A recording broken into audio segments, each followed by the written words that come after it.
my slam time. Gonna bust up your behind. This is my slam time. Gonna mess up your whole mind. This is my slam time. Gonna bust up your behind. This is my slam time. Gonna mess up your whole mind. Welcome to Work the Left Side. We are hyped to announce tonight's guest. I am talking to Ryan. Dude, how are we doing? You good? I'm good, man. Thank you very much. Yourself?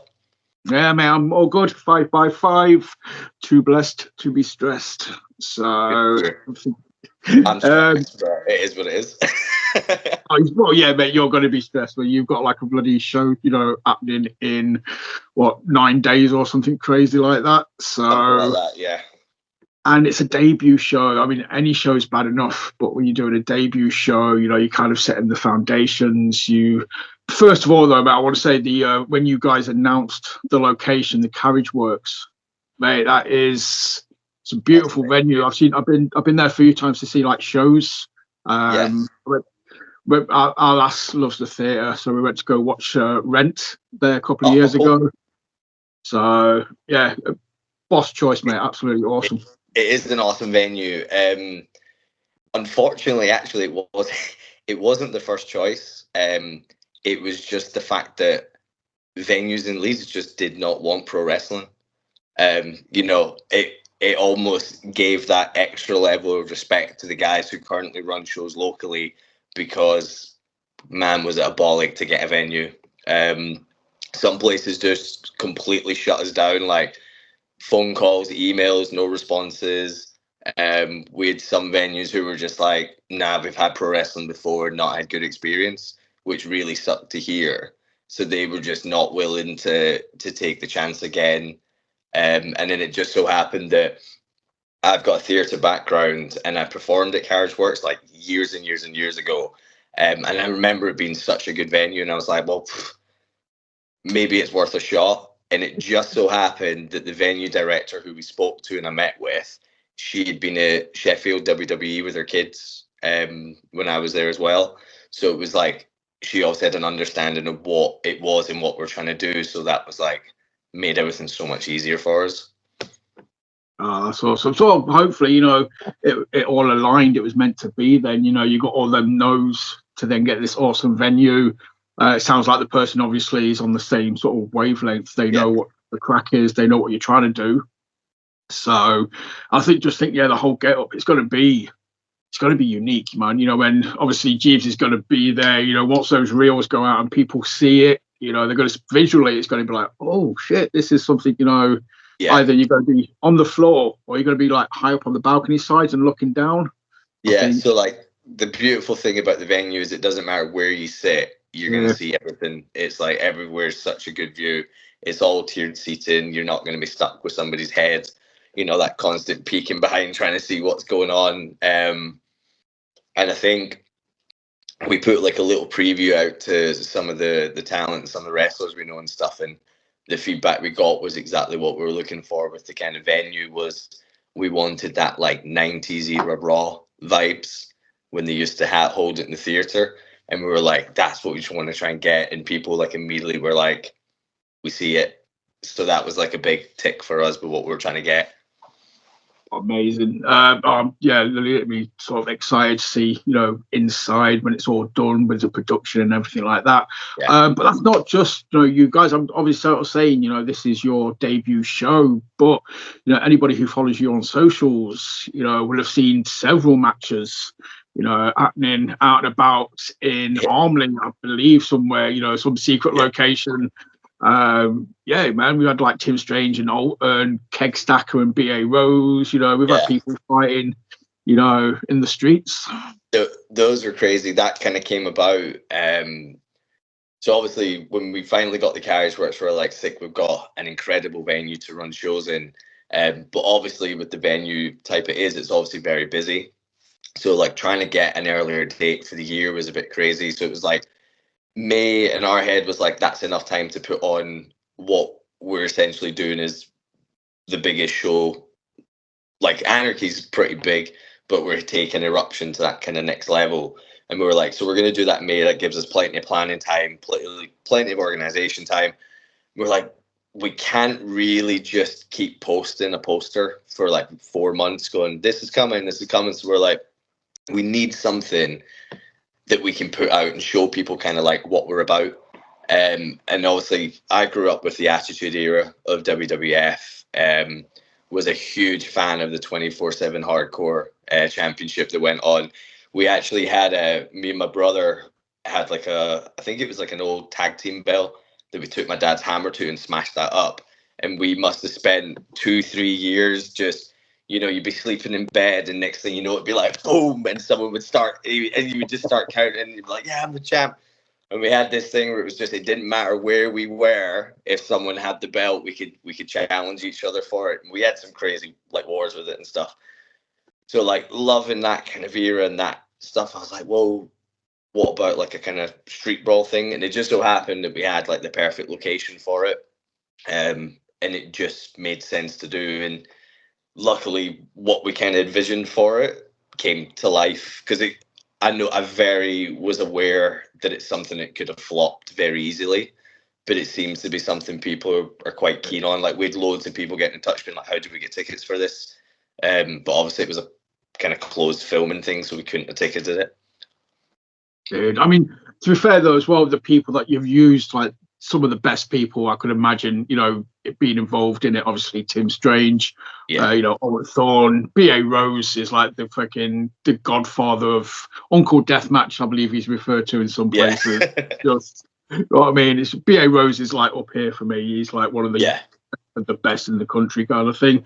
And if he's kind of like giving you guys, you know, a guiding hand. I've watched every single one of those videos. They've all been amazing. Alton is somebody else as well who I've got nothing but love for, and I think he is, you know, what he's been doing with Hellbound, what he's doing elsewhere.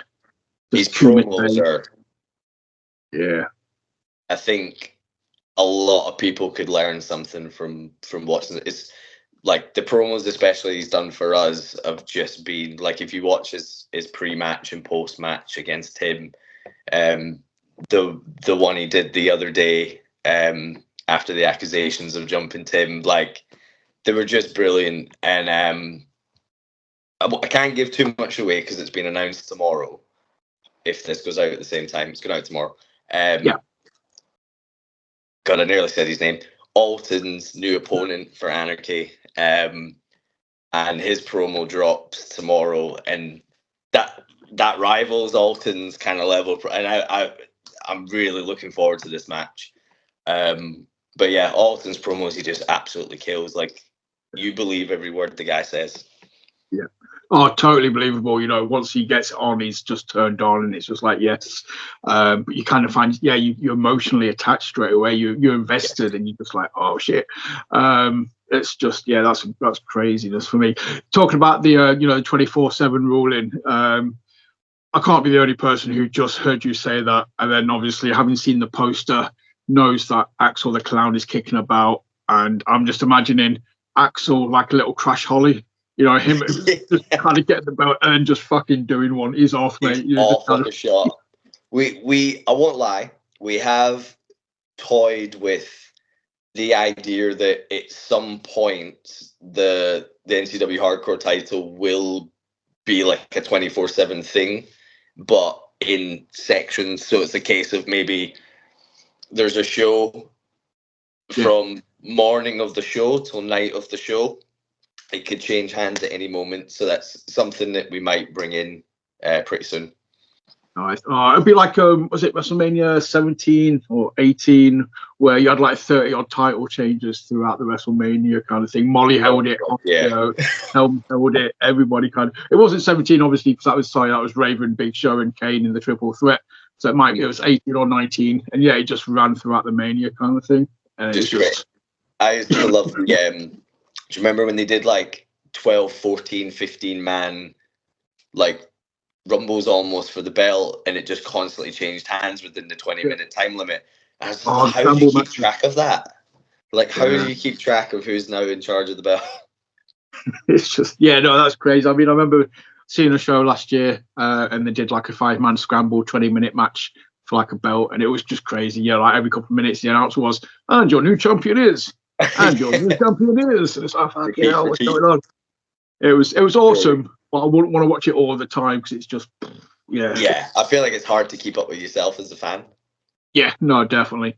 So, but yeah, that'd be amazing. But yeah, obviously, like I said, we've talked to Alton, Keg Stacker is somebody else as well who nothing but love for. And I'm glad to sort of see as soon as you announced him. I've been very vocal on the Instagram, like when you started announcing people. I was like, yes, I'm so hyped to see this person, so hyped to see this person. Yeah. Especially in the Leeds, because you're bringing people here that some of the other promotions that I go to don't use on a regular basis, kind of thing. So Keg Stacker is obviously one of those guys. Been a fan of for a while. He's been on the show. He's he's an awesome human being. So I'm just hyped. Yeah. He's a good guy. Really great to work with as well. But like, that was one of like a key things it was for me in terms of putting the roster together, because I go to like the other shows like Rise and True Grit, and they're fucking great shows. But one of the key things I wanted to make sure we didn't do was literally just go, we'll just bring these guys as well. And then it just became you've got the same roster. And it's like, I appreciate, some of the guys are so good. There's a couple of, they're on the same rosters. It is what it is. But we wanted to make sure that majority of the roster were people that kind of weren't being brought locally, or they weren't seen as much here. And that played quite a big factor in how we kind of put everything together. I think it makes you stand out, but it's not just. I think you're always going to kind of have that crossover, but it's what you guys do with them, is how you let them shine. That makes it feel different. It's like obviously, Brad Matthews and Franco, they've got a massive role to play in True Grit at the minute, but it's the regime. They're part of the regime. They're Sash. You know what I mean? But obviously, NCW. I think we're going to get different Franco. We're going to get different Brad. So they're going to feel different. And it'll be new and exciting. Oh yeah, like one of the ways I said this to someone the other week, where the way I kind of look at it, other than the Tim and the Alton kind of feud that we kind of kept going, we try and kind of look at it as if like it's like the NCW universe. So like it's our storylines and how we're working certain characters and the roles that they're going to play and how we want them to kind of be. And we are very much like, nothing's ever like, you must do it like this or this has to be this. We're very much like open, and we're really keen on with the talent kind of having their input and stuff, because you know from yourself, regardless of what you do, if you're not really getting any input or any creative flow with it, you don't get the best work out of people. So we're very much kind of like, this is the idea. What do you guys think of this? How would you work this? If I've got something, like I went to someone the other day, and it was to have a discussion on the basis of, I have an idea for something, but I don't know if this makes sense for your character. So I need to know from you, as your character, does this make sense for you? Because if it doesn't, we'll scrap it. We'll go back to the drawing board and we'll work something that does. And I think when you can work like that, you just get the best out of people, which is just going to make everything so much better. Oh, no, definitely. I mean, from talking to people, from experiences of, talk to people about creative stuff and storylines, that's it. As soon as you ask them for their input, that makes them feel like, right, okay, this person cares. They're going to listen to me when I talk. They're going to listen to my ideas. We're going to work together. Yeah. And it's going to feel, it's just going to be smooth. That's the kind of thing. So as opposed to just dictating to them and being like, right, we want you to do this, this, and this. Yeah.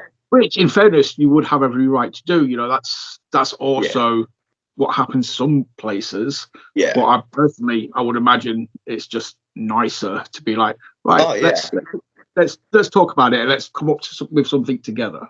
Yeah, because it's like you could go the whole route of, well, I'm paying you, so here's what I want you to do, and you're going to do it. And it's like, for me, I don't want to see like robots in the ring. I want the guys on the show to have the best possible time they can. So, yeah, they're being paid. Yeah, it's a job. But it's like, when you can have fun with what you do and you're enjoying the storyline, you're enjoying what your character's doing, then it just feels like it takes everything to that next level. Oh, definitely. It's going to level up because, like I said, they're just going to have fun doing it. That comes across. I'm one of those kind of guys. I don't know I can't obviously speak for everybody, but I'm a massive film geek and stuff like that, you know. But I like the films where you can tell people have had fun making it. Like I don't know, like Ocean's 11s or those kind of films where it's a massive group of people. You know, like the Seth Rogen films Paul Rudd, you know, those guys where you know they've just had an absolute ball filming it. I have more fun watching it. Yeah, it's awesome, especially when you watch like behind the scenes stuff and you do see it as like that, and you're like, oh, that's pretty sick. Yeah. Well, it's like the 40-year-old virgin bit where Steve Carell was getting waxed. You know, that was legit. That's legit. You can see Paul Rudd's reactions, and you're just like, it's mate, how he managed to keep a straight face for that long is ridiculous. No, there's probably a reason why I didn't cut to him very much. Well, yeah, it's just like that, and I think that translates. Like, if somebody's having fun, Seb Mercer is another guy that you've got. I'm legitimately hyped for because I've seen him at Blackheart, I've seen him at a few other places, but not besmirching any shows. But I do think there's like a tier level in wrestling. Yeah. There's shows that cost £5, there's shows that cost £10, there's shows that cost £20. Yeah. And Seb is, we'll say, paying his dues. He's working for some great promotions. Yeah. But he's one of those guys. I think within a year or two, he's going to be smashing the True Grits. He's going to be smashing the North. Yeah. He's going to be smashing TNT, places like that, basically. And yeah, I think you guys could be, responsible for the launch. Oh, I appreciate that, man. Thank you. Yeah, we're really looking forward to him. I saw him at Blackheart as well with his match with Sammy. That was cool. So I'm really looking forward to seeing. Because I just think that match is so interesting because it can go in so many ways because you've got 3 completely individual characters that all have their own style of wrestling and they're in an elimination tables match. So as Seb put it, you've got him who's a pure wrestler against an alcoholic and a clown. So, I mean, I don't think either of them are quite chuffed, and Axel can't remember either of their names. So I just, the more I think about it, the more wild I think it's going to be. Oh, mate, it's going to be awesome. That's going to come back and bite Axel in the arse. So, just that besmirchment of not being able to remember his name. It'll be like, oh, mate, what are you doing? Yeah. 2 people you don't want to piss off. There's quite a few people on the roster you don't want to piss off. There's already been calls of elitism behind the scenes already. Yeah. I love Axel. I don't want any harm to come to him, but he's his own worst enemy sometimes. He's like, look, just at least please try and remember the names. Don't piss them off before table. Like you said, one of them Keg's one of them, and he's a big bastard. You don't want to fucking annoy him. He's a big lad. And Seb's just like you say, he's a wrestler. He is a bruise. The Emerald Bruiser. He will make you pay. So yeah, that match. Oh, dude, I'm hyped for that one. Just mentioned him as well, Isaac North. As soon as you guys announced him, I made a little noise of excitement. He's one of my favorite people in the country. He's one of my favorite wrestlers. He's just, there's nobody like him. I think if you got Isaac on your show, you put him on a poster, and that's got eyes on it already. Yeah, his character's great, and I think the matchup between him and Jack again is really interesting. Like, this is something I said to somebody as well the other week, where one of my main goals was to try and avoid matches people have seen, other than again with the Tim and the Alton feud. I'm pretty sure now all 7 matches for Anarchy are the first time that everybody's faced each other. Yeah, I've not seen them before, so but obviously I've not seen everything, but I like seeing. I've seen a lot. So when I was putting them together, I'm pretty sure everybody had said, I've been on shows with these guys, but we've never had the opportunity to work together. So it's like we've got 7 first time meetings, which is going to be awesome. And a lot of it as well is almost like Scotland versus England by accident as well. I've noticed, I was like, okay, talking about the because it's like a reenactment of Braveheart or something. I don't know what's going on, but but that's the thing, though. I mean, that makes sense as well. As much as wrestling fans suspend disbelief, all this talent from up north is coming down. Yeah, you know what I mean? They're not going to bang heads with each other. They know each other. They're going to kind of be like, well, shit, it's against them kind of thing. So let's take out the Yorkshire people. a lot of it might be a subtle hint towards the Great British Brawl, but who knows? That's it, mate. I mean, again though, you point out, like the Scottish talent on the show. So I think, again, anybody who knows me, anybody who's watched any episode where I've had somebody on from over the border, I love Scottish wrestling. I think the fans up there are fucking crazy. Anytime I see anything on socials, or you see like ICW, or you see I can't pronounce it now, Velour, or places like that. It's just the fans, they're rabid, mate. They're absolutely rabid. I just think, being able to use, cause I know it's just the distance. Sometimes it's a pain in the arse, but if you get enough of them down, it kind of makes sense. You get talent down from Scotland, and I think it just makes the show even more credible. Yeah, I appreciate that, because I think I think when I was doing like kind of talent scouting and looking for people, it was one of those things I was like, why are these guys not being brought over more south more often? Obviously, we're not the south, but like, why are they not being seen on more shows? It was just like, their fuel's not that expensive. You know what I mean? So it was like, for me, it was like, well, we'll get a bunch of guys that are incredibly talented. They really want to do the shows, and they're invested in what we're doing as well. So it's like, again, you put all that together, it's just, it makes sense. We're just thinking now as well, they're often about like the Scottish talent and stuff. Because obviously, like you sort of said, they generally come down to about Newcastle and then they stop. It's not very often, the Scottish talent come past to Newcastle, which is it's a shame. But I'm just thinking, like, I know the New Age Clique have reformed up there. Redfro's back. Just all those guys, Alex Cavera. It's just, you're talking about a Great British Brawl. I'm just like, I'm just fantasy booking. That's, my mind goes nuts, stuff like that. That'll be a wild show. But knowing that you're open fight, some more with the Scottish guys coming down, it's just, mate, your playing field up there there's just so much talent. And like I said, it'll feel new. Yeah, 100%. And we've got some plans as well that for a couple of shows we're looking at bringing some internationals over as well. So we get a big mix of different people. It's amazing. But obviously, you've got like Jack Harrop. You've just got names that people know, kind of thing, and like, okay, cool. You've got obviously Melissa Fierce. Just seen her recently at True Grit, but she's not a regular there. I've seen her a few times, at True Grit. Seen her like at other places. But again, very happy to see her back over here in this neck of the woods against Malone as well, who's just looks fierce. Well, pun intended. I mean, Melissa is not just being fierce, but opponent also. I said to my partner as well, I said, when I was looking at the card in full, I was like, I feel like this card is one, there's not a single match you'd miss to take a piss. Yeah. You know what I mean? You're like, I'll wait to the intro, I'll hold it, or I'm not going to talk because I don't want to miss this. And I think that's a goal of ours to continue to do with every show where there's not a match on it where you're like, this is the one I'll go for a fag, or this is the one I'll go get my beer now. You're glued and tuned into every single match that we put on. And that's it, because as much as I'm a fucker for, I used to be, not so much now, because I think shows have gotten better as a whole.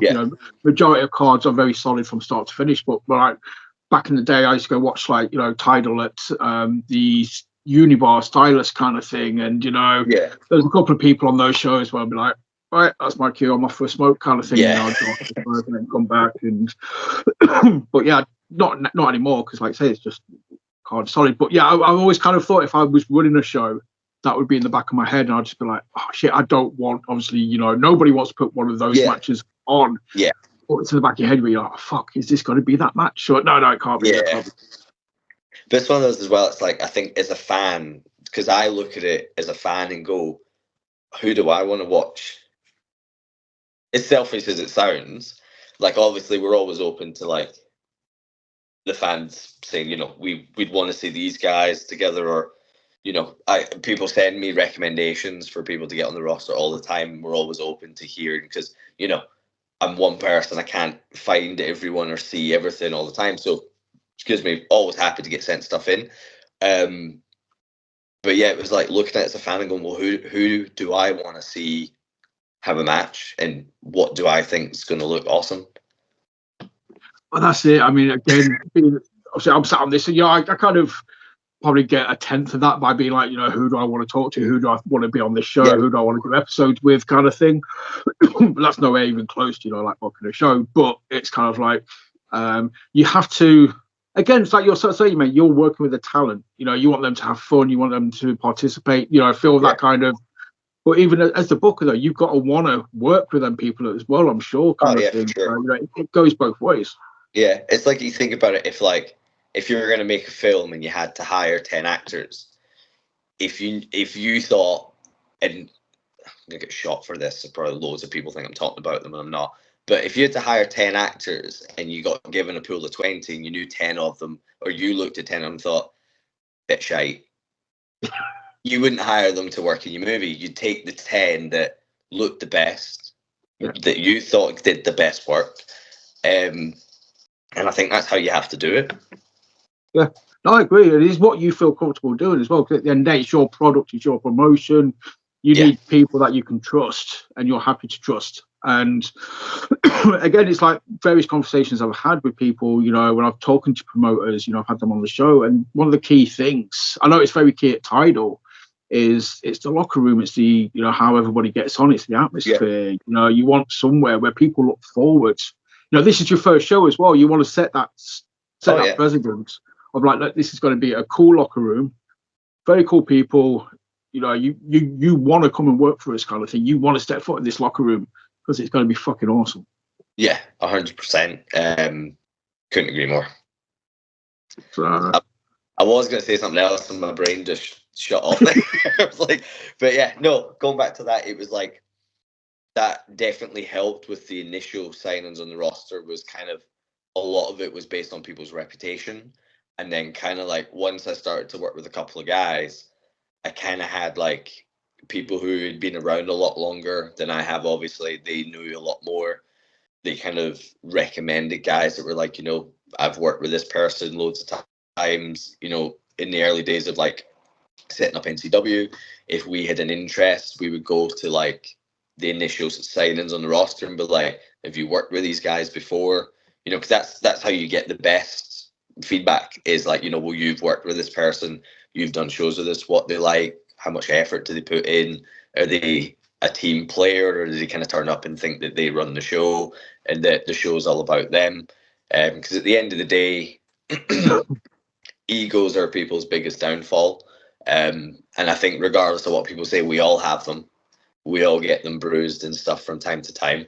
But it's making sure that the entire card or guys that are booked onto the show are all bought into the same idea of what we're trying to do with the show. And it's not that it's about highlighting individuals, but we're trying to highlight the thing as a show and what everybody's done as a team, as opposed to like, here's 6 matches until we get to the main event and then it's all about them and we forget everything else that happened before that.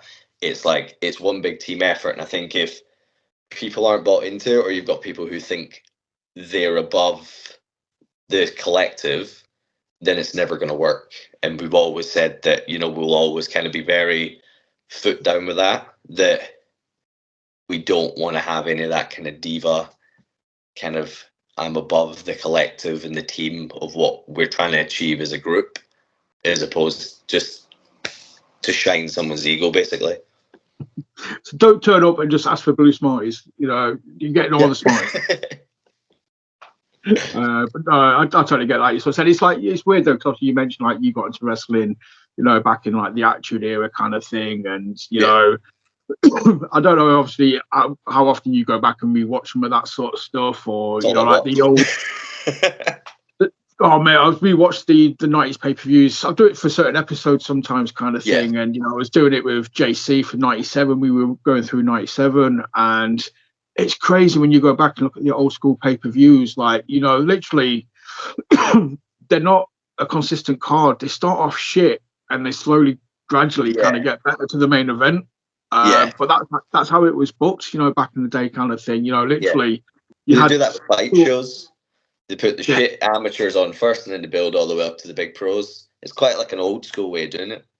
Yeah, which it works. That's fine. I kind of expect to see that in like the UFC or Pride or stuff like that, because those shows are booked on the main event. That is, you pretty much see those two fighters. Jobs are good. And but in wrestling, I think obviously it evolved, and it's kind of like from start to finish, it's got to have that kind of everybody. It serves a purpose. Yeah. Where back in the day they didn't. You were just kind of there to get the crowd warmed up, like say ready for the main event or the semi-main event. Yeah, exactly. And that's when egos could kick. Sorry, that's why it's kind of relevant. I thought, that's kind of when, it would be understandable to have an ego. It's kind of like, there's 4 people there, really, that people are there to see. Everybody else is just cannon fodder. But now, everybody, like you said, it's just a collective. It's a unit. You are there for the greater good, as they say, the greater good. But like certain things have like certain storylines that we're looking to follow, because it's like one of the things, again, it's like I've always said, like our biggest influence is that Attitude Era, and it's like our goal is to try and like almost bring that kind of vibe and atmosphere back. I said it before in a podcast, and I laughed at myself when I said it, and I was like, we're obviously trying to avoid that, the meme of like copy my homework but change it so nobody knows it's mine. We're trying to avoid like obviously looking like it's a carbon copy, but of course we want to take inspiration, influence from them. And I feel like why wouldn't you? Because it was such an incredible era. Don't get me wrong, there's a load of shit that you can't get away with now that they did.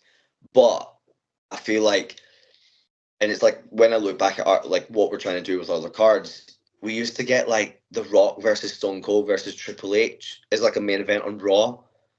Do you know what I mean? That wasn't even a pay-per-view event, and we got stuff like that, and it was like, well, why are we not doing that with just every card? If we're running a show, why is every card not either up-and-comers that are going to put on a killer show, or just killer wrestlers that people are like, wow.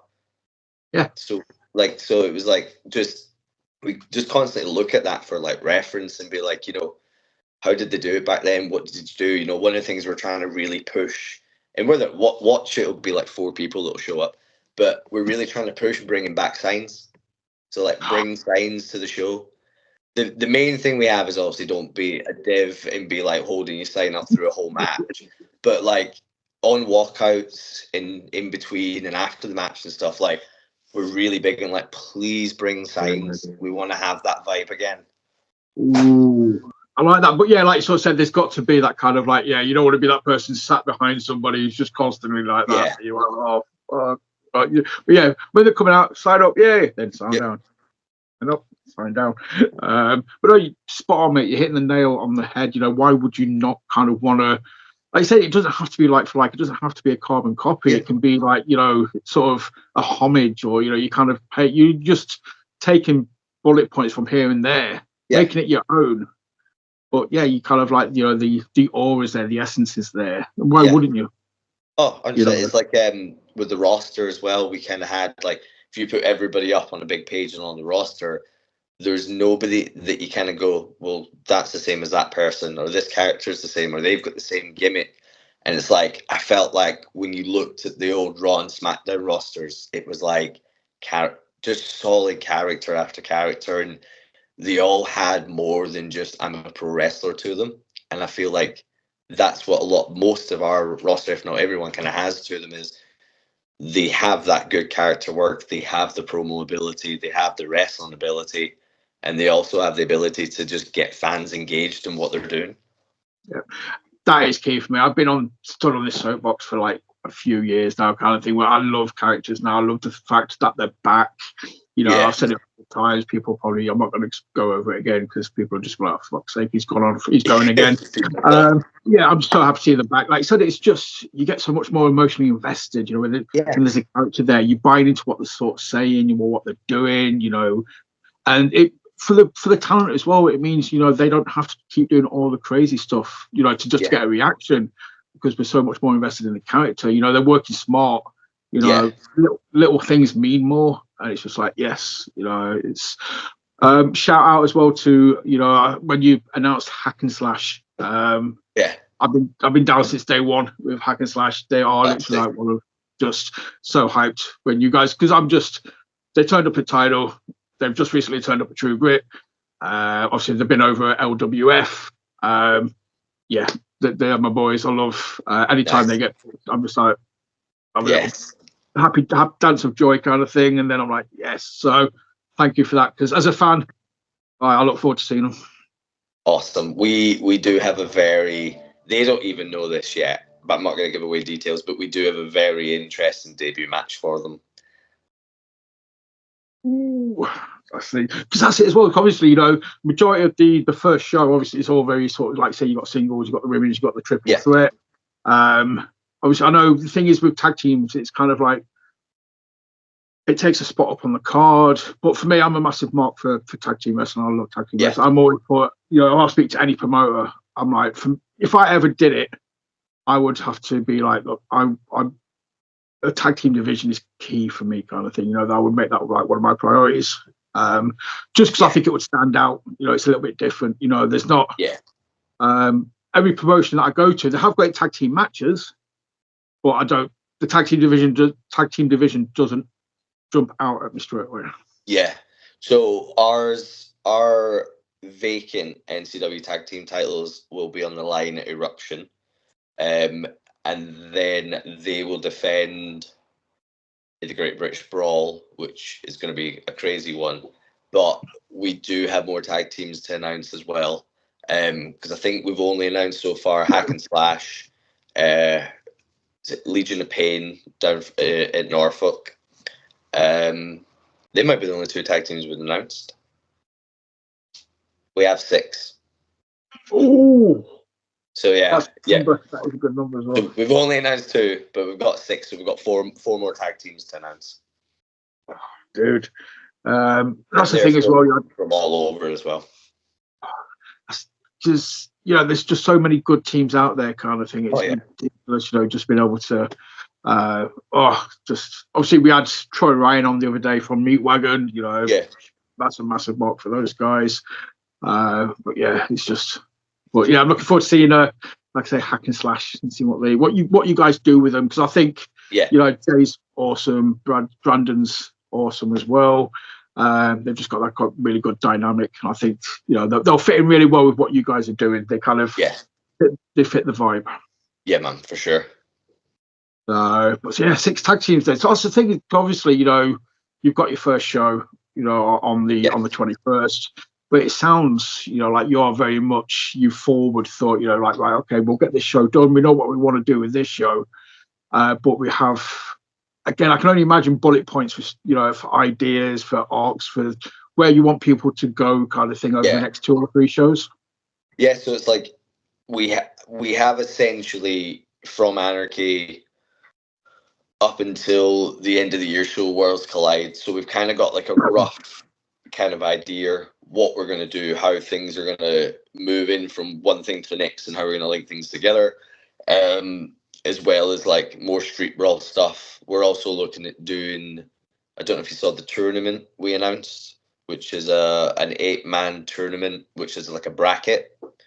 So it's like the winner for the tournament has to basically have 3 matches and win 3 matches to be the tournament champion. So we've got loads of different kind of things that we've got planned that we're going to kind of intertwine. Unfortunately, we'd love to run a show every single month and just be able to keep things going more, but obviously it's just a very expensive thing to do. So we've got other things that we can kind of keep stories going and how we're going to work things in. We're always, nothing's really set in stone. It's more kind of like, right, this is the rough idea we've got for this person. This person's going to feud with this person because of this, which is going to lead to this. These guys are going to join forces because they've done this, which is going to lead into this. So it's like we're very much trying to almost use our Instagram is like almost like you're tuning into Raw or SmackDown. So we're going to try and keep the content going in a way that 10 minutes on your Instagram and you can be kind of caught up on kind of who's beefing with who's in partnership with who's champion of this, and who's facing this person, yada yada. So lots of things moving behind the scenes, but we've got like a rough idea, but there's still, we might come across somebody new in 6 months' time and be like blown away by them, and their work ethic's crazy. So we're like, oh, well, they could fit in with this, and then maybe they win this, and yeah. Dude, remember, card subject to change. It's always there. It's your best friend, if needs be. If somebody makes an impression, card subject to change. They're now in the match. Bosh. Yeah. Forward. But yeah, as you sort of said, though, the thing is, though, like with social media, that you've got Instagram, you've got the YouTube. You know what I mean? You can, if you're putting on a show every 2 or 3 months, it doesn't mean that we're left in the cold, from show to show. You guys obviously know what you're doing. Your social media, like you've done it with the street fights, and your Instagram account is becoming, like a must check on a regular basis kind of thing, to see what the crack is, see what the promos are, things like that. So yeah, you keep doing what you're doing, and the fans will be like, it's just building anticipation. It'll work out well in the sense of you building up anticipation between shows. It's like we want people to want to be invested in the match as much as we are. Like, as fans, it's because it's one of those things, like, and it ties in with kind of like what we decided to do with Anarchy, when we just were like, let's just do the show for free. Let's just make it a free show. And it was like one of the biggest eye openers for me, just before we decided to do the promotion, was when I went to WWE in Sheffield, and it was like, wow, there's thousands of people here. Why are they not going to local shows? You're happy to spend 80, 200, 450 pound on tickets, but you won't spend 25, 30, 40 quid to go see and support British wrestlers in your local scene. So for us, it was like, with the way social media is these days, it was, well, we need to utilize this as much as we possibly can and just keep the content going so we can get ourselves in front of fans, because they're out there. It's like, especially for me, like, I've obviously been on and off for like nearly 3 decades of watching wrestling on and off. But it was like, I never knew about the local scene. I hadn't really heard about it. I didn't, if you told me 10 years ago I could have gone and trained to be a pro wrestler, I never would have been a fighter. So it was like, for me, it was like, they're out there. They're just not seeing what else is out there. And then that kind of took us to okay, we definitely can't put on a show like WWE, but we can do, and I don't mean this in any disrespect whatsoever to anybody, but we can go a little bit higher than like the social clubs. So for me, it was like, we wanted to kind of find this in between where it was like, again, not to just keep comparing to WWE, but almost like a scaled down version of what a WWE show would be. So it was like, okay, our tickets are a fraction the price of WWE. We've got British talent that is as good as some of the roster that WWE have, and we'll just scale down the production a little bit. There we go. There's that kind of in the middle show, and that's what we're trying to kind of take to, especially with us doing this for free. One of the things we keep saying to people is, bring your friends who have slagged off pro wrestling before. This is the show to bring them to that they go, holy shit, that was fucking cool. People who have never seen pro wrestling before, bring them to it. It's free. What have they got to lose? So it was like, for us as a new promotion, it was like, okay, people don't know what to expect from us. They don't know what they're paying for yet. And because we've not done a show yet, we've only the street brawls, that's all people have seen. So it was like, okay, it's harder to sell to people right now, but it's free. So come down. What have you got to lose? You didn't pay anything for it. I did. I posted on my Facebook literally about 3 hours ago something, sharing your page and being like, have you ever been to a wrestling show? Have you ever fancied going to a wrestling show? Have you not wanted to waste your money, or you thought you might not like it? Yeah. This one's free. Go check it out. If you've watched the American stuff, go check out the British stuff. And again, it's free. So yeah, basically, just embodied what you said there. But yeah, I put it on Facebook earlier just to be like, it's free. Why would you not go and check it out? And if you've ever been curious, think it's shite, you can go up and leave. Yeah, you know what I mean? Or just go sit in the bar and get pissed. I was going to mention, because I did obviously, when you guys announced, the tickets originally last week, kind of thing, the price came out, I was going to sort of mention, because that's the thing is, I think this is the smart way of doing it in regards to, because my first reaction, mate, when I saw those prices, I was a bit like, oh, you know, obviously, you know, I sort of said a little bit higher than usual one, but way lower than WWE. So you kind of, I see where you're aiming for. But yeah, my initial reaction was like, oh shit, right, okay, it's a new promotion. I don't know what I'm getting. So at least this way, you know, after this first show, if I see those prices again, and I've been impressed with the first show, which I'm sure I will be, I'll be like, okay, now I get why they're charging those prices. So that was basically the goal behind it. It was one of those things. It was like, okay, we're new to the community, so we want to do something for you guys too. So it was like, because we can't show you what shows are like yet, it was like, well, we'll do it for free. We'll put the show on for free. Guys can come see, and then people can go away and go, okay, we understand. Because when we looked at ticket prices, it was like, I would 100% love to do tickets at 10 quid, but if we sold out every show for the year, we still wouldn't pay the cost of like a single show. So we had to kind of play with that. And then we kind of looked at loads of other promotions around the country in terms of what were their venues like, what were they charging, what kind of roster did they have. You know, I've been to shows where I paid like 25, 30 quid to stand and not be able to see the ring very well. Whereas in my head, it was like, okay, we've got a 3-story venue, tiered seating, 18-foot ring, full production, and a kick-ass roster, some of the best. You know, I would say there's not a single person on that you go, they're not that good.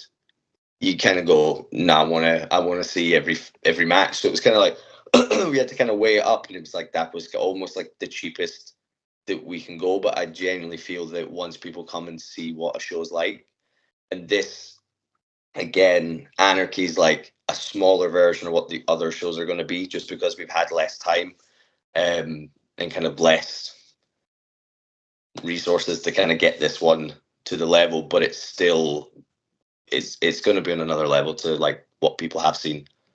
You know, it's like, I kind of threw myself in the deep end, and because like big inspiration for us was kind of, and I've said this on the other podcast where I've gone, well, Rev Pro started somewhere and Progress started somewhere. The only difference is we kind of have jumped in and gone, we'll kind of try and match what you guys are doing at that level then, rather than build ourselves up. But hey, why not? Why not, dude? Exactly. But yeah, like I sort of said, you know, I did want to address it, because anybody who knows me, anybody who knows obviously the channel, or you know, I did not in a negative way, but I did kind of address like the tickets are on sale, these are the prices. You know, I'm not sure how, you know, good that is, kind of thing. But yeah, I obviously don't want people to be like, oh, you know, he's sucking up to him now, he's being all nice. It's like, no, we'll talk about it, because that's what we do. You know, but yeah, you know, kudos. Tip the hat, because you've done the perfect thing in regards to let us see the product, and then we can make up our minds, and we can be like, fuck it, totally worth it now. I was wrong. So fuck it, right, I'll buy the next 2 lots of tickets straight away, kind of thing. So I appreciate it, man. But no, dude, I'm legitimately hyped for it. I'm looking forward to seeing what you guys do. Because in connection to, I'm shouting them out as well, because I've just seen them on these. You guys are obviously quite closely associated with Madhouse, I believe. Yes, I'm the owner of Madhouse as well. Yeah. So yeah, we kind of like we did. Was it I can't remember if it was the promotion or the gym first. Might have been the promotion. And it was kind of like we had space on our time. So I own Full Force Gym, which is a kickboxing gym, which is what I do for like a full time. And we had space for a ring. We had space on the timetable.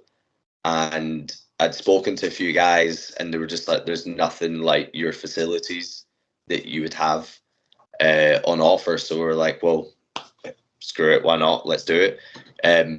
It was a little bit of a selfish thing for me as well, because I was like, well, I kind of really want to train, but I also coach every night, so I can't go anywhere unless I just stop working, and then I think half my members will leave because I'm not coaching anymore. So I was like, well, if there's a wrestling gym in my gym, I can just train every night. Sweet. So now I train like 5 nights a week as well. So so at some point it's inevitable. The promoter, you'll be the big heel of the company.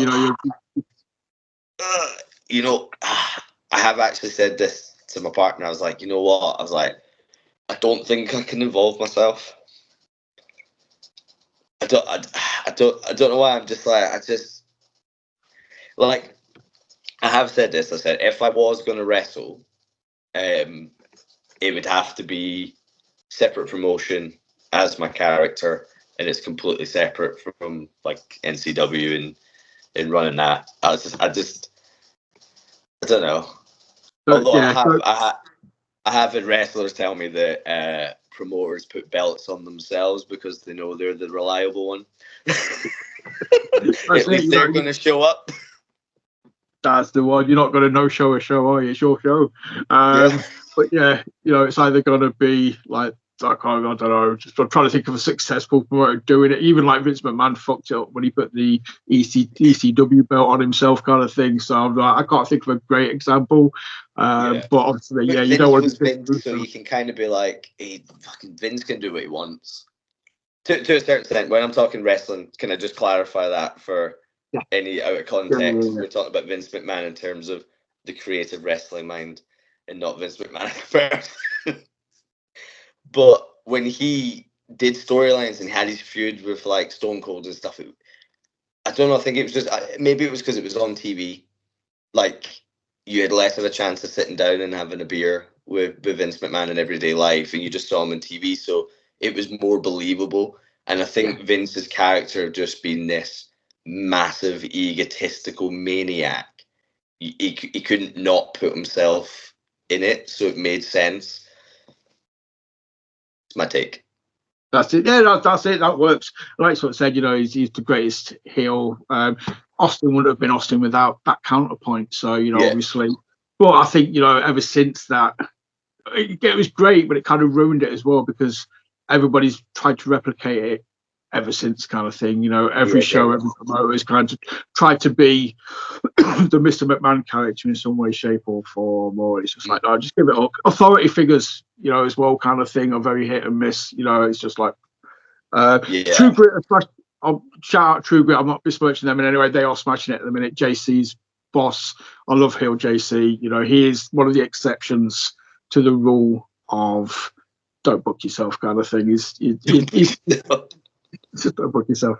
But no, I want to shout out Madhouse because I saw Ian Skinner, was taking a class yesterday. I know obviously Jake's heavily involved. Yeah. Got BA Rose runs our intermediate advance on a Mondays. Yeah. So we got a good group of coaching staff down there as well. Exactly. Well, we picked up BA earlier. I said he's one of the best in the country. Uncle Deathmatch. If you're going to learn from anyone, mate, he's just going to be. You learn from BA Rose. It's just, so it's just nice to be nice. And I think you've got a good collection of people there who deserve the spotlight as well. And obviously, I would sort of say if you can't make it to Sheffield, it's nice for people in Leeds to have something a little bit closer as well, if needs be. Appreciate that. But we actually had somebody in the other night who absolutely smashed their session, but sent me and Ian like the loveliest message afterwards, just saying, they were really nervous and anxious about coming down. It's the first time they've smiled in a long time. And they said they just absolutely loved the session and appreciated our time. And it was just a really nice message to get. And it's like, whether or not they're going to go into being a pro wrestler, but for them just to come into the gym, and because they hadn't trained for like 7 or 8 years or something. And I think they were really anxious and nervous about coming down. And they absolutely loved the session. So to get that feedback was just really, really nice to know that someone can come in the gym, do a session, and go away feeling that awesome about it. Oh, mate, that's amazing. And that's again, I've spoken to loads of people, from Pursuit kind of thing. I was kind of thinking like that side, and that's the general vibe. It kind of feels like, you're gonna have a very similar sort of atmosphere of, if you want to get into the whole wrestling thing, obviously that's the end game. You know, if you want to go down that route, but if not, it's a fitness thing. It's a for sure. associating with people, having that collect, you know, having a group of people around you that that make you smile, or you just have a good time. Well, it's like a massive thing for us as well, and we kind of promote it in the same way as like the kickboxing, like, because I think people have this really bad misconception, and even in 2025, they think that like fight gyms are this big scary place, and that everybody in there is so aggressive and violent, wants to fight you all the time, and it's the complete opposite. Like, I know some absolute killers, and they're like the nicest dudes you'll ever meet.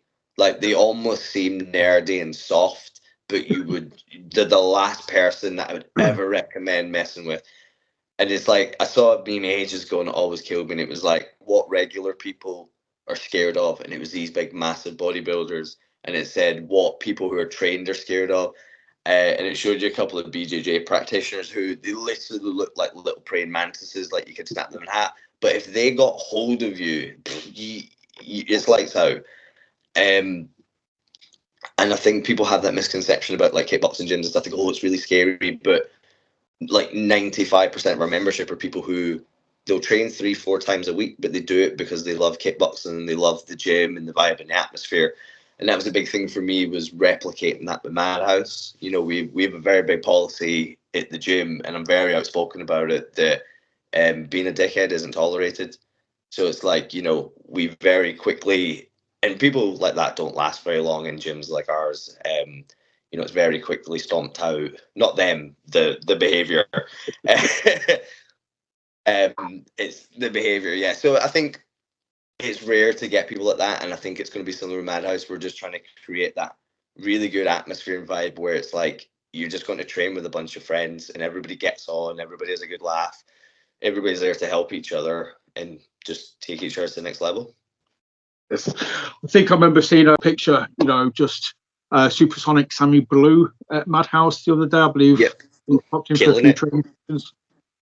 Killing it. Like, he's great to watch train. Like, he's someone I've noticed puts like a lot of enthusiasm into his training, a lot of effort, and gives like 100% when he's training. So it's like cool to see. It's inspiring to see, and I think it's infectious to like the other guys that train with him as well, which is exactly what you want in a training space. It's just people with infectious energy that like makes you kind of want to level up again. That's it. Steel sharpens steel, as I have said many times. Yeah. But yeah, Sammy's awesome. We love Sammy. I just think he's the kind of guy, yeah, you know, if he's training there, because I know he'll kind of be back and forth between Madhouse and the Temple kind of thing. But yeah, he's the kind of guy that will help everybody else. The newbies, you know, he's the kind you can't help but love Sammy. You kind of drawn to him, and he'll put everybody's minds at ease, kind of thing, very quickly. So yeah, really nice guy. All the love in the world for Sammy. But dude, you know, yeah, we've kind of hyped up the show. Hopefully, you know, everybody watching has got more of an idea now of you guys as well. You know what the goal is. You know what to look forward to. So yeah, mate, thank you so much for, you know, just chatting with me for an hour. Thank you so much for having me, man. Appreciate it. It's been awesome, dude. Thoroughly enjoyed it, and I'm just even more hyped for the next show next Friday now. So hopefully everybody's watching has leveled up. You know, I'm sure they were excited before. Yeah. A, you know, it was free, and B, you know, the fucking talent looks amazing. But now they're kind of like, okay, we know the idea behind it. We know the people running it. Yeah, fuck it. Let's come have a good night out. Exactly. So, but shout out the NCW, socials. Where can people hit you guys up? So our main one is our Instagram at NCW Pro Wrestling, and you can find all our socials from there, and all the links to our YouTube and tickets as well. That's the badger. Obviously, Eventbrite, I believe, are where the tickets are at. Yes, sir. So I got mine from. So all the links will be kicking about for that. And as always, thank you for watching. You know, hit like, subscribe, share, comment, do all the generic stuff we ask you to do. But that is it for this week. Thank you for watching. Join us next week, where we have one of your boys, Mr. Bobby Cash, hey, on. Bobby. and DJ King to talk through Royal Rumble 1991. And Seb is on next week as well, so I'll be able to speak to him a few days before the show. So I'll give you a fun one about Bobby. Did you notice that he called himself Bob Cash on his interview? No, I didn't pick up on that. I just thought he was cool. Apparently, he did it by accident and finished and went, "I've just said Bob Cash." So, like, both his interviews, he's like, "Bob Cash." That's it. Now, you, mate, you got to stick with it. You can't let him change it. He's now just Bob Cash. Bob Cash. Bob Cash. Oh, wow. That's it. No, that's awesome. So, but yes, obviously, everybody else, thank you for watching. Obviously, hit Bob Cash up as well on socials whenever you can. But yeah, remember, always work the left side, and we'll see you again very soon. Goodbye.